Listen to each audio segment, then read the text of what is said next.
Good morning बच्चे। उम्मीद है आप लोग अच्छे होंगे और लॉकडाउन में घर पे होंगे, सेफ होंगे। हम लोग ज़्यादा बात ना करते हुए सीधा आते हैं मैटर पे। आज हम लोग पढ़ेंगे रिलेशन। एनसीईआरटी का जो पहला यूनिट है, पहला यूनिट जो रिलेशन है, रिलेशन एंड फंक्शन, उसमें हम लोग क्लास 12 के रिलेशन को आज समझेंगे। अच्छा, रिलेशन के लिए ज़रूरी है कि आपको बेसिक का कुछ यूनिट आते रहना चाहिए, बेसिक का कुछ चीज़, कुछ पॉइंट आपको समझ में आते रहना चाहिए। आप सेट के बारे में आपके पास जानकारी होना चाहिए।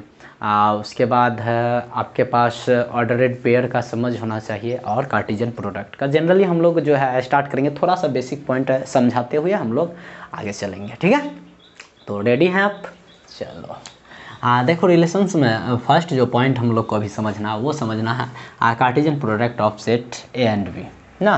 Cartesian product of set A and B, तो इसमें क्या करना है, इसमें जो है पहले ये कंडीशन है कि सेट जो है यहाँ पे दोनों जो है नॉन एम्प्टी सेट होना चाहिए, कुछ ना कुछ एलिमेंट्स होना चाहिए ए में और बी में भी।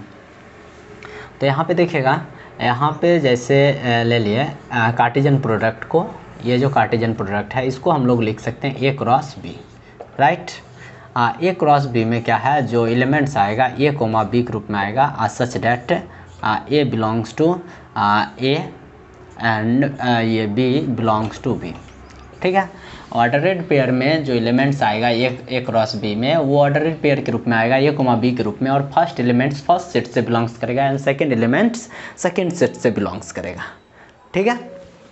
अब देखिए, आप कुछ एग्जांपल लेते हैं इसका। एग्जांपल के लिए जैसे हम ले लिए ए इक्वल टू ले लिए 1 2 3, ठीक है, एंड बी इक्वल टू हम ले लिए ए कोमा बी, ठीक है।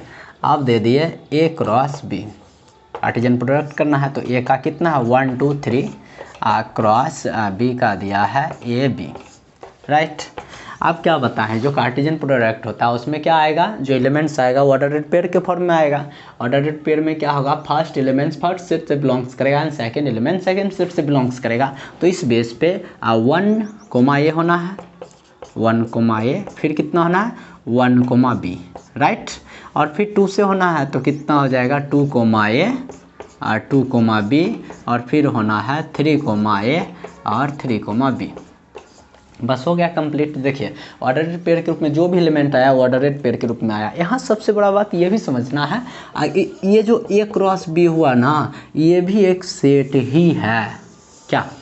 बिल्कुल सेट है। सेट के लिए क्या है, करली ब्रैकेट के अंदर कोमा लगा के लिखते जाना है, खाली इसका जो एलिमेंट्स है वो सिंगल ना होके ऑर्डरेड पेयर के फॉर्म में है, ठीक है। यानी टोटल एलिमेंट इसमें कितना है, 6 एलिमेंट्स है। क्लियर? अच्छा, इसी में एक और चीज़ हम लोग को जान लेना है। इसमें अगर हम लोग को बोल देता बी क्रॉस ए आपको निकाल लेना, कार्टेशियन प्रोडक्ट निकालता बी क्रॉस ए का, यहाँ पे फर्स्ट सेट क्या हो रहा है, बी हो रहा है और सेकेंड सेट ए हो रहा है, तब इसका क्या हो जाता है, बी का जो वैल्यू है ए कोमा बी, ये पहले आप देते क्रॉस और फिर ए का 1 2 3। अब रूल जो है वो रूल में किसी तरह का कोई चेंजिंग नहीं होना है। चेंजिंग नहीं होने का मतलब ये है कि ए क्रॉस बी जैसे था तो उसमें ए कोमा बी के रूप में आया, तो फर्स्ट एलिमेंट ए जो है किससे बिलोंग्स किया, ए से, और बी किससे बिलोंग्स किया, बी से। अब अगर बी पहले आ जाए ना और ए बाद में आ जाए तो फर्स्ट एलिमेंट किससे बिलोंग्स करेगा, बी से, और सेकेंड एलिमेंट बिलोंग करेगा या कंपोनेंट बिलोंग करेगा बी ए से। यहाँ पे देख लीजिए क्या होना है, ए कोमा 1, फिर कितना होना है ए कोमा 2, और फिर होना है ए कोमा 3, ठीक। अच्छा, अब फिर देखिए यहाँ बी से करेंगे तो ये हो जाएगा बी कोमा 1, बी कोमा 2 और बी कोमा 3, ठीक है। ये हो गया, ये भी एक सेट है बी क्रॉस ए। चलो, तो आपको ध्यान आ गया होगा कि कार्टेशियन प्रोडक्ट आप पहले से पढ़े हुए हैं या किसी कारण बस आप नहीं पढ़ सके, तो अभी आप पढ़ लिए। इसमें एक चीज़ नोटिस करना है, यहाँ ए क्रॉस बी में जो एलिमेंट्स है वो क्या है 1 कोमा ए, और बी क्रॉस ए में जो एलिमेंट्स है ए कोमा 1, और कोई भी ऑर्डरेड पेयर इक्वल होगा अगर उसका अकॉर्डिंग कंपोनेंट इक्वल हो, मतलब फर्स्ट के इक्वल हो, सेकंड के इक्वल हो। तो कभी भी गलती से भी 1 comma A R not equal to A comma 1, इसको इक्वल नहीं कर सकते हैं, ठीक है। यानी ऑलवेज जो है 1 comma A not equal to a,1। ये दो अलग अलग चीज़ है, ये दो अलग अलग एलिमेंट्स है। ये तो आप समझ रहे होंगे, ठीक है, समझ गए। चलो तो यहाँ तक नोट कीजिए। इसके बाद अब हम लोग चलते हैं रिलेशन पे।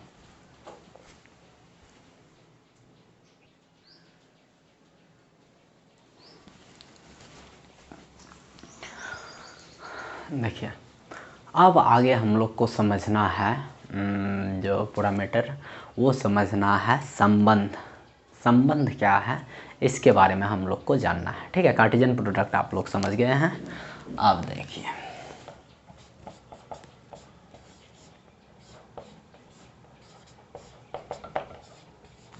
रिलेशन, संबंध, ठीक है। संबंध का डेफिनेशन समझ के फिर हम लोग इसको समझते हुए तब फिर आगे समझेंगे। अच्छा, संबंध के लिए दो तरीका समझेंगे, रिलेशन ऑन ए सेट भी समझेंगे और relation from a set A and another set B ना, यानी एक समुच्चय दूसरे समुच्चय के अवयवों के बीच जो संबंध होगा वो हम लोग समझेंगे। और इसके साथ ही हम लोग समझेंगे एक समुच्चय के एक समुच्चय के जो अवयव हैं उसका खुद के अवयव के साथ संबंध किस तरह से डिफाइन करेंगे, ठीक। तो इसमें पहला है रिलेशन संबंध। तो यहाँ है समुच्चय ए से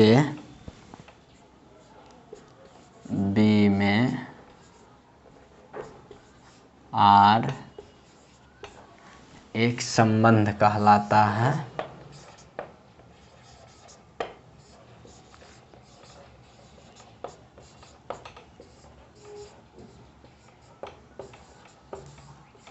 यदि R subset A cross B, ठीक है ना। अच्छा ये लिखने की अच्छा लिख देते हैं, जहाँ ए और बी और एक है मैटर समझना है। देखिए समुच्चय ए से बी में आर एक संबंध कहलाएगा। पहले दोनों समुच्चय में कुछ ना कुछ अवयव तो होना ही चाहिए। समुच्चय ए से बी में आर एक संबंध कहलाएगा यदि आर सबसेट हो ए क्रॉस बी का, ठीक है।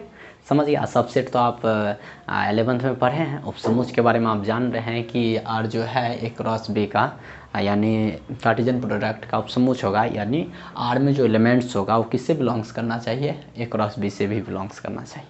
क्लियर। अब इसको समझते हैं, रिलेशन को समझते हैं डिटेल में, ठीक। जैसे ले लो सिंपल तरीका समझते हैं। ए इक्वल टू, अभी जस्ट हम लोग देखे थे एक एग्जांपल, ए इक्वल टू 1 2 3, ठीक है। और बी इक्वल टू हम लोग ले लिए ए बी, ठीक। अब ए क्रॉस बी क्या हो जाएगा, ए क्रॉस बी जस्ट हम लोग निकाले हैं तो ए क्रॉस बी यहाँ से भी कर सकते हैं 1 ए 1 बी 1 सी, फिर हो जाएगा सी तो है नहीं ना, 1 ए 1 बी, फिर हो जाएगा 2 ए 2 बी और फिर 3 ए और 3 बी, ठीक है। ए क्रॉस बी में ये सब एलिमेंट्स हो गया। अब ना हमको कुछ एग्जांपल दे रहा, जैसे ले लो हम लोग को दे दिया R1 दे दिया कितना, R1 में ले लो एलिमेंट्स दे दिया ए 1 कोमा ए और फिर ले लिया 2 कोमा ए और फिर दे दिया 3 कोमा ए। अब बोल रहा है आपको कि R1 रिलेशन है from A to B, R1 relation है ए टू बी। तो सबसे पहले समझिए ए क्रॉस बी में, ए क्रॉस बी में क्या क्या एलिमेंट्स है, 1 ए 1 बी 2 ए 2 बी 3 ए 3 बी, है ना। अब इसमें क्या है, R1 में क्या है, 1 ए है 2 ए है 3 ए है। 1 ए जो R1 का एलिमेंट्स है, क्या वो ए क्रॉस बी का एलिमेंट्स है, बिल्कुल है ना। उसके बाद फिर है 2 ए क्या इसका एलिमेंट्स है, बिल्कुल है। और फिर क्या है 3 ए देखो तो 3 ए भी इसका एलिमेंट्स है। तो यहाँ पे जो है डायरेक्टली हम लोग समझते हैं चूँकि R1 जो है ये सबसेट हो गया किसका, ए क्रॉस बी का, ठीक है। R1 जो सबसेट किसका हो गया, ए क्रॉस बी का। सो इसलिए R1 क्या है, संबंध है।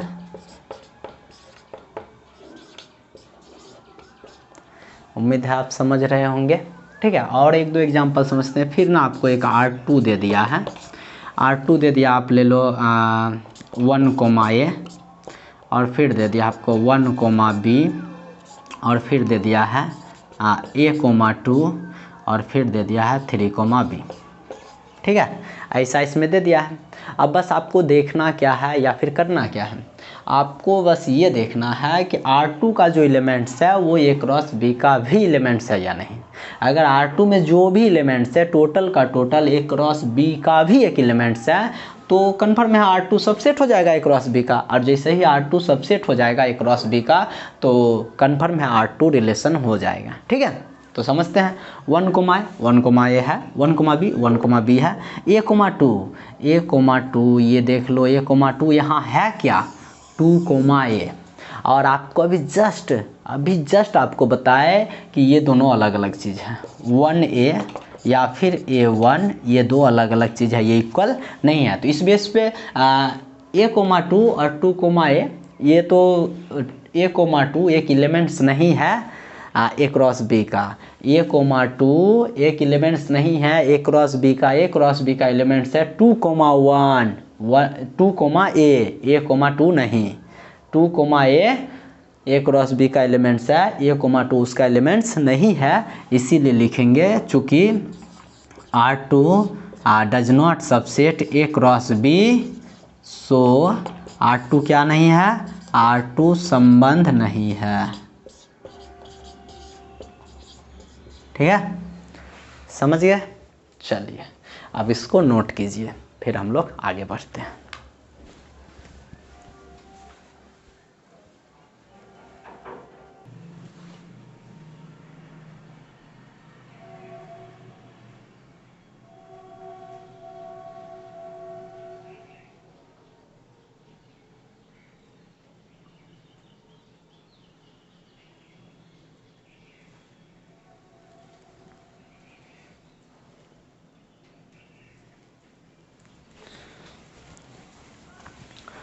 अब देखिए, अब हमें समझना है रिलेशन ऑन ए सेट ना। ऑन ए सेट ए, कोई समूच दिया है ए पर हमको संबंध समझना है, तो बस सेम डिफिनेशन दे देना है, सेम होना है, वही ए से ए में हो जाएगा, या समूच ए पर आर संबंध कहलाता है। सीधा सीधी समझते हैं। यहाँ पे है समूच ए पर आर संबंध कहलाता है यदि R subset A cross A ना। R जो है किसका सबसेट होना चाहिए, A क्रॉस A का। यदि R A क्रॉस A का सबसेट है तो R संबंध है, अदरवाइज नहीं है। इस पे भी समझ लेते हैं एग्जाम्पल। इस पे आप देखिए एग्जाम्पल भी समझेंगे और इससे जो है ना रिलेशन का कुछ टाइप हम लोग क्रिएट कर लेंगे। हाँ, जैसे देख लो, लेट A इक्वल टू हम लोग को दे दिया है 1, 2, 3, A का वैल्यू दे दिया है 1, 2, 3। अब आप समझ लो, आपको जैसे निकालना है A क्रॉस A, फर्स्ट ये समझ जाइए। अच्छा, अभी ना हम लोग A क्रॉस A निकाल रहे हैं, अब आगे जब आप न्यूमेरिकल बनाओगे ना तो आपके माइंड में रहना चाहिए A क्रॉस A। ठीक है, और ये रहता भी है, रह जाएगा।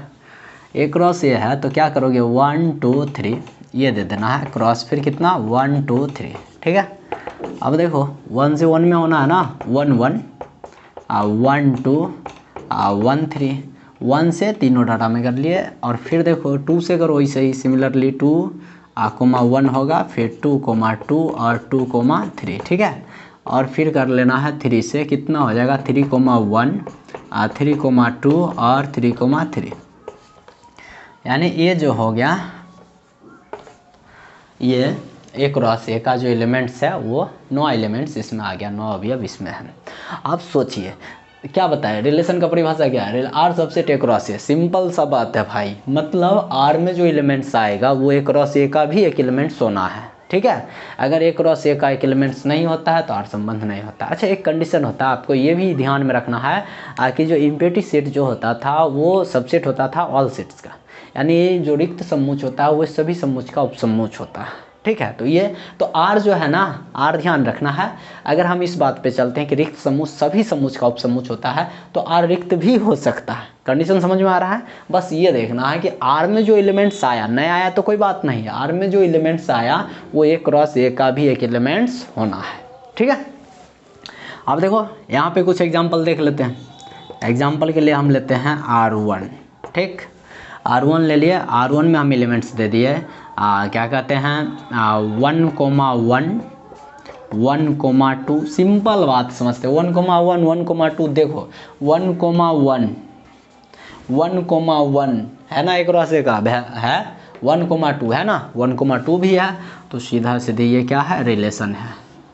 समझ में आया कि नहीं।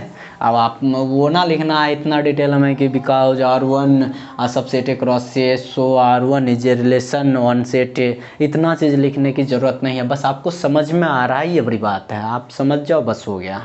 ठीक है, बाकी नॉमेरिकल जब हम लोग सॉल्व करेंगे तब इसका डिटेल से जो भी लिखना है या जो भी करना है हम लोग करेंगे, अभी बस समझो। फिर दिया है R2 इक्वल टू आपको दे दिया है, ऐसे छोड़ दिया ना, R2 ऐसे छोड़ दिया। तो यहाँ पे समझना है, R2 यहाँ पे छोड़ दिया तो ये तो इम्पिटी सेट हो गया। तो इम्पिटी सेट में हम लोग देखे थे जो इम्पिटी सेट जो है सबसेट हो जाता है सबका, तो R2 भी सबका सबसेट होगा। तो R2 कन्फर्म है, ए क्रॉस ए का भी सबसेट होगा। तो यहाँ पे लिख देते because R2 subset A cross A, right ना। तो इसलिए R2 क्या होगा, R2 इज ए रिलेशन, या R2 एक संबंध है। ठीक है, और जैसा कि जान रहे थे पहले भी हम लोग सेट में देखे कि अगर एलिमेंट्स नहीं है तो उसको कहा दिया इम्पिटी सेट। तो यहाँ रिलेशन में भी देख लीजिए, अगर एलिमेंट्स नहीं है तो कैसा रिलेशन हो जाएगा, ये हो जाएगा इम्पिटी रिलेशन। ठीक है, इस बात को आगे हम लोग पढ़ेंगे, ये हो जाएगा इम्पिटी रिलेशन। क्लियर है, यानी वह रिलेशन या वह सभी रिलेशंस जिसमें एलिमेंट्स है ही नहीं ना, यानी इम्पिटी है, वो हो जाएगा इम्पिटी रिलेशन। ठीक है, अब ऐसा ले लो, ऐसा भी हो सकता है। R3 दे दिया हम लोग को, और R3 में दे दिया है 1 1 1 2, फिर दिया है 1 3, और फिर दिया है 2 1 2 2 2 3, और फिर यहाँ दिया है 3 1 3 2 और 3 3। ठीक है, ये पूरा दे दिया है 1 1 1 2 1 3 2 1 2 2 2 3 3 1 3 2 3 3। यानी ए क्रॉस बी में जो भी एलिमेंट्स था, देख लीजिए ध्यान से, ए क्रॉस ए में जो भी एलिमेंट्स था टोटल का टोटल एलिमेंट्स R3 में दे दिया ना। तो चूँकि R3 जो है वह सबसेट तो हो ही गया, ए क्रॉस ए का सबसेट, नीचे इक्वल का साइन है। आप जनरली ये समझ लो कि R3 तो है इक्वल ना, हाँ, ए क्रॉस ए के। क्लियर है, यानी एक R3 में जो भी एलिमेंट्स है वो टोटल का टोटल ए क्रॉस ए में है, और ए क्रॉस ए का टोटल R3 में है। यानी R3 किसको इक्वल है, ए क्रॉस ए के। जब ऐसा हो जाता है ना रिलेशन में, तब ऐसे रिलेशन को कहा जाता है यूनिवर्सल रिलेशन।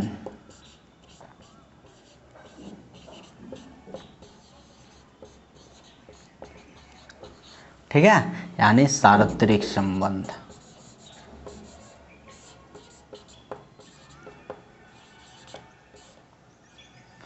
मैटर समझ में आया। तो आप रिलेशन ऑन ए सेट भी समझ गए, आप इम्पिटी रिलेशन भी समझ गए, और आप यूनिवर्सल रिलेशन भी समझ गए।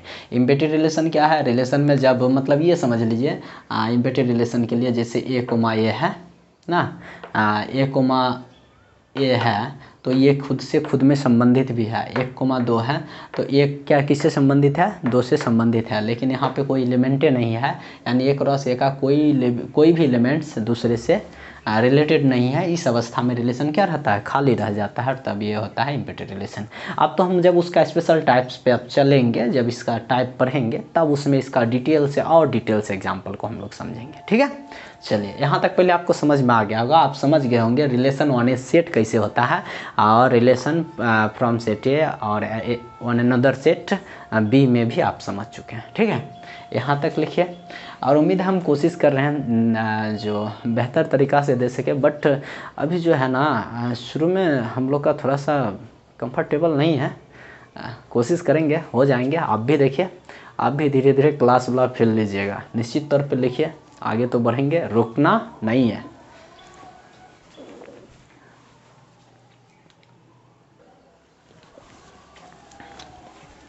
देखिए अब हम लोग को समझना है टाइप्स ऑफ रिलेशंस ना। टाइप्स ऑफ रिलेशंस में यानी संबंधों के प्रकार। संबंधों के प्रकार में सबसे पहले हम लोग को जानना है एम्प्टी रिलेशन यानी रिक्त संबंध। नाम से ही क्लियर है और पीछे हम लोग समझ भी चुके हैं, बड़ा आसानी से इस चीज़ को क्लियर करते हैं। कहता है समुच्चय ए पर परिभाषित संबंध आर थोड़ा छोटा हो गया है ना, लग रहा है पोलियो मारे हुए है बट कोई बात नहीं, समझ लो। समुच्चय ए पर परिभाषित संबंध आर रिक्त संबंध कहलाता है यदि आर इक्वल टू 5, ठीक है ना, और 5 सबसेट प्रोपर सबसेट एक्रोस से, यानी आर इक्वल टू क्या होना है 5 होना है। अगर आर इक्वल टू 5 हो जाता है तो डायरेक्ट समझ जाइए क्या हो जाएगा, ये रिक्त संबंध होगा।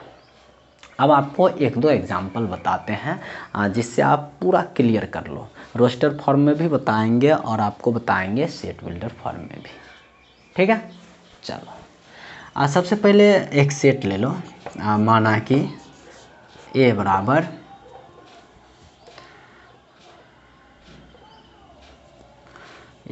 ले लो सेट ऑफ ऑल गर्ल्स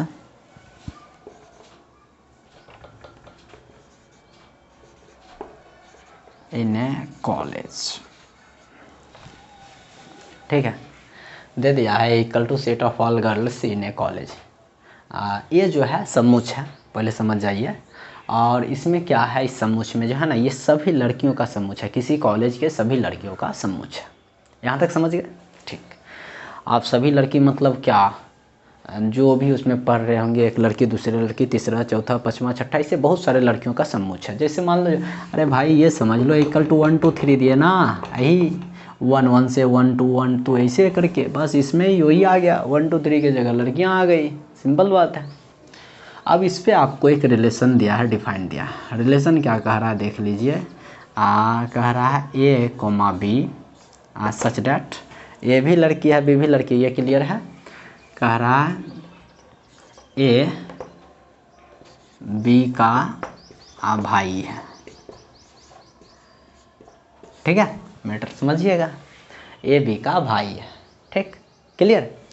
सबसे पहले ये जान जाइए कि ए इक्वल टू क्या है, set of all girls in a college.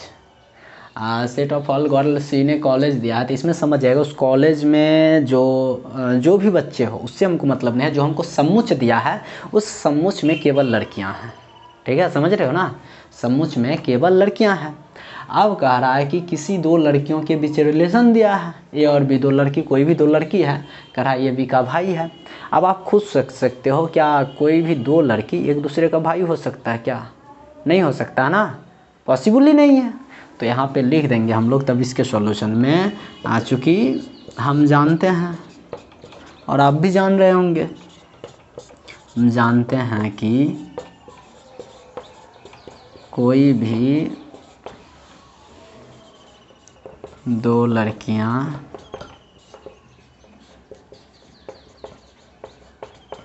एक दूसरे का भाई